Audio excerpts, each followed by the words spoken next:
नमस्कार, आप देख रहे हैं ईस्टर्न स्काई मीडिया समाचार बुलेटिन के साथ मैं जितेंद्र ज्योति।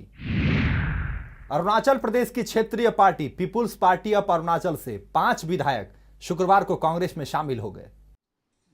पीपीए से कांग्रेस में शामिल होने वाले विधायकों में बोरदुमसा से नीक कामिन, कोलोरियांग से पानी तारम, खोंसा वेस्ट से तिरोंग आबो, मेंचुका से सोना और खोंसा ईस्ट से वांगलाम साविन शामिल है। एक साथ 5 विधायकों के कांग्रेस में शामिल होने से पीपीए को बड़ा झटका लगा है। आपको बता दें कि पिछले 1 महीने से ऐसी अटकलें लगाई जा रही थी कि पीपीए के विधायक कांग्रेस में शामिल होने वाले हैं।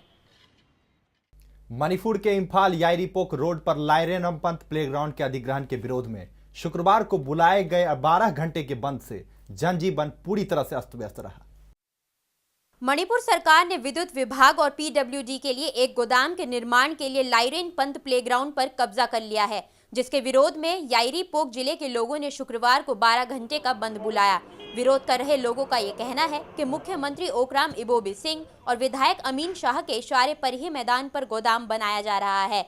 इसके साथ ही गुस्साए लोगों ने मुख्यमंत्री और विधायक अमीन शाह को चेतावनी देते हुए कहा कि वो गोदाम के निर्माण पर रोक लगवाएं, वरना किसी भी अप्रिय घटना के लिए सरकार ही जिम्मेदार होगी। अरुणाचल प्रदेश में शिक्षा के क्षेत्र में महत्वपूर्ण भूमिका निभाने के लिए डॉक्टर जोराम बेगी को एनजीओ माई होम इंडिया के द्वारा कर्मयोगी अवार्ड से सम्मानित किया गया।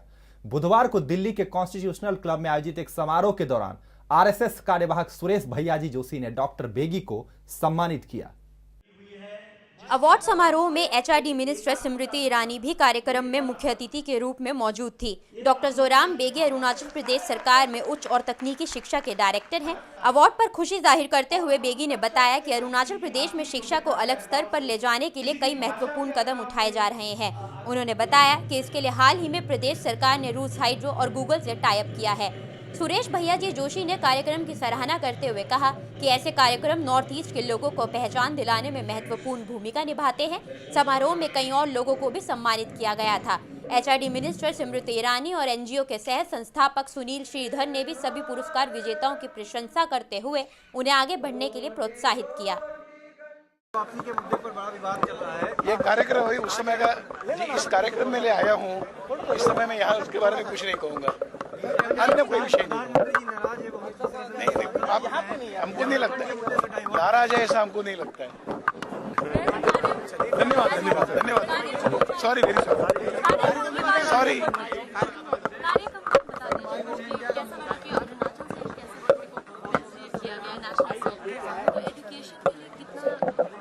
नहीं, मुझे लगता है कि वहाँ पर किसी प्रकार का भी एजुकेशन में कोई अभाव न रहे, इसकी आवश्यकता है और सेंट्रल गवर्नमेंट इसके बारे में सोच रही है, इतना मैं कह सकता हूँ। धन्यवाद धन्यवाद। आप उनसे पूछिए देवधर जी। This, yes, as I've said, that Arunachal is the late comer, and especially in the field of education. And we are, this amongst the northeastern region, not to speak of the country, still many things to be done.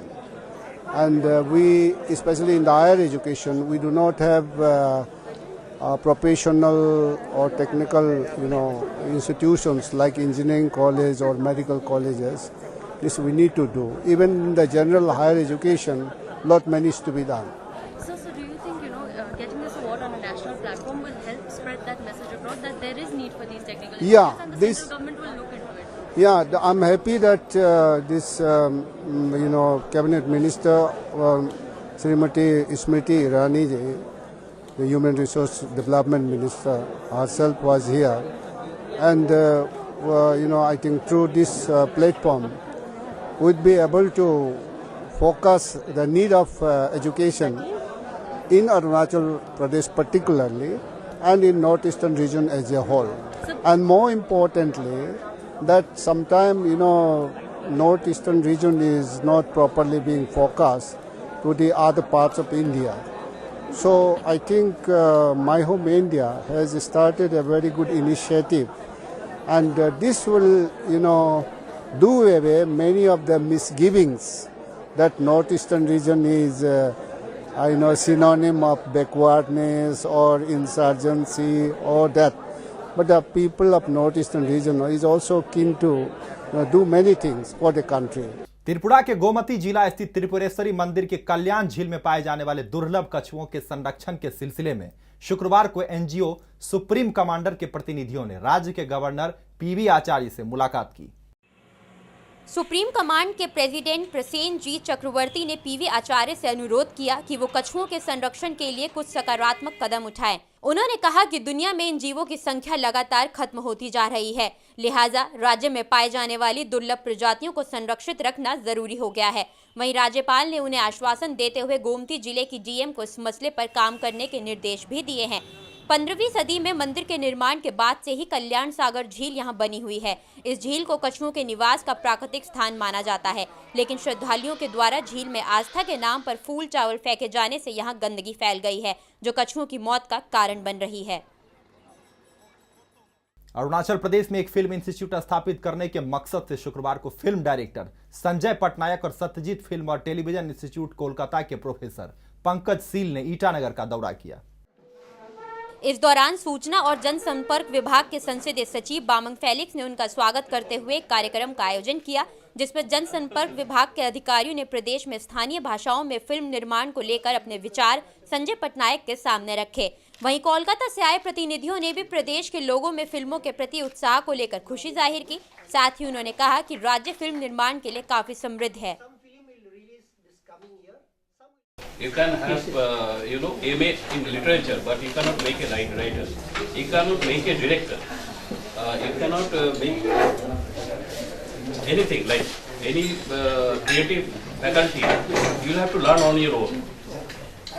So there are two ways over here in SRFT. One is the regular input, the basic input, the grammar of filmmaking. That is one. Grammar one has to learn. I mean, you may be a very good writer, but without the grammar you cannot proceed. So the basic grammar is being taught over there, and then we show the students get an exposure for world cinema. Not only the Indian cinema, they get an exposure on world cinema. That is two. That is also an important issue. The third is they get opportunity to make films.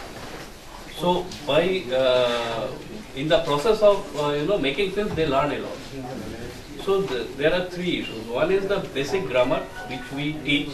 Second is getting exposure of world cinema, and third is by making films you will learn on your own. Arunachal Pradesh के नाहरलगन स्थित hotel तोसुम में access to justice workshop के दौरान शनिवार को Arunachal Pradesh legal and research cell की website launch की गई। Arunachal Pradesh state legal services authority यूपीआ के सचिव बूडी हाबुंग ने वेबसाइट को लॉन्च किया। वर्कशॉप का आयोजन Arunachal Pradesh legal aid and research cell ने पापुम पारे डिस्ट्रिक्ट लीगल सर्विसेज अथॉरिटी के सहयोग से किया था। वर्कशॉप को आयोजित करने का उद्देश्य राज्य के लोगों को कानूनी मामलों के संदर्भ में जागरूक करना है। बूडी हाबुंग ने वर्कशॉप के आयोजन के लिए आयोजकों की सराहना करते हुए कहा कि इस तरह की वर्कशॉप से जरूरतमंद और गरीब लोगों को कानूनी मामलों को निपटाने में सहायता मिलेगी। अरुणाचल प्रदेश के ईटानगर में शनिवार को सेंटा क्लॉज मैराथन रैली निकाली गई। संसदीय सचिव तेची कासो ने रैली को ईटानगर के गंगा कॉम्प्लेक्स से हरी झंडी दिखाकर रवाना किया। रैली में 12 वर्ष से कम उम्र के 100 बच्चों ने हिस्सा लिया था। सभी बच्चे सेंटा क्लॉज के लिबास में बेहद ही प्यारे लग रहे थे। बच्चों ने नाच गाने के साथ सभी को क्रिसमस और नए साल की बधाई दी। रैली का आयोजन गार्जियन एंजल स्कूल ईटानगर द्वारा किया गया था। त्रिपुरा के जमुई पहाड़ियों में इस बार संतरों का भरपूर उत्पादन हुआ। इस साल जम्पुई पहाड़ी क्षेत्र के 7 गांव में 7,000 टन संतरों का उत्पादन होने का अनुमान है, जिसमें सबुल गांव में सबसे ज्यादा मात्रा में इसकी पैदावार की गई है। पिछले काफी वक्त से जम्पुई बीमारियों की चपेट में था, जिसकी वजह से संतरे के उत्पादन में भारी गिरावट आई थी। लेकिन राज्य के कृषि और बागवानी विभाग के संयुक्त प्रयास से जम्पुई की रौनक फिर लौट आई है। साल 2000 में राज्य सरकार ने एनआरसीसी नागपुर से इसके संरक्षण के लिए मदद मांगी थी, जिसके बाद नागपुर के वैज्ञानिकों की टीम ने जम्पुई का दौरा कर इसकी बीमारी का इलाज निकाला और इसके परिणाम सबके सामने हैं। जम्पुई अब नारंगी उत्पादन के प्रमुख स्थानों में से एक बन गया है। साथ ही जो लोग उस वक्त संतरे की खेती छोड़कर अन्य फसलों की खेती की तरफ मुड़ गए थे, वो भी अब दोबारा इसके उत्पादन के लिए प्रेरित हो रहे हैं। आज जग में फिलहाल इतना ही। नमस्कार।